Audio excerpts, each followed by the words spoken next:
May naaksidenteng bus sa Star Tollway sa bahagi ng Malvar, Batangas kaninang tanghali. Isang namatay at mahigit 20 ang sugatan dyan.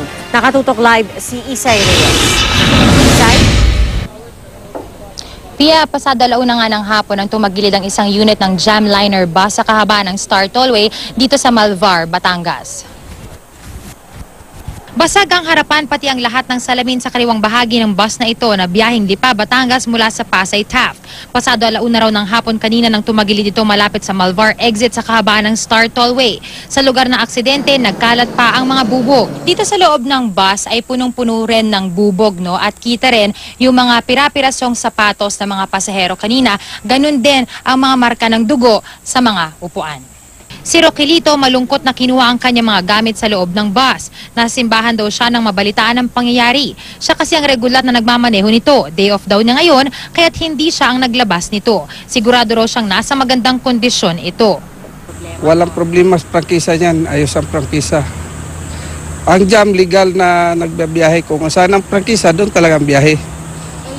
Ayon sa investigasyon, posibleng nawala ng preno o nawala ng balanse ang bus matapos itong gitgitin ng isa pang bus. Ang nakagitgitang bus, pinahinto na raw ng mga otoridad sa Batangas exit. Ang driver ng Jamliner bus nasa ospital ngayon. Kung bumundol man doon sa puwitan ng DLTB ko passenger bus, siya mismo tumumba.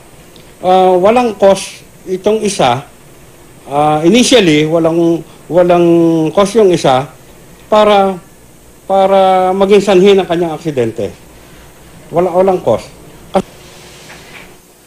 Pia, ayon nga sa initial na investigasyon ng PNP ay maaari raw na nag-self-accident itong Jamliner bus dahil nga mabilis daw yung takbo nito at dahil malakas ang buhos ng ulan kanina. Sa kanilang pinakahuling tala ay 41 ang sugatan at isa ang nasawi sa nangyaring aksidente kanina. Samantala ang driver naman ng DLTB bus na tinuturo na nakagitgitan itong Jamliner bus ay nag-voluntary surrender dito sa Malvar PNP para sa mailalim sa investigasyon. Samantala ang driver naman ng Jamliner bus ay nasa ospital ngayon. Pia?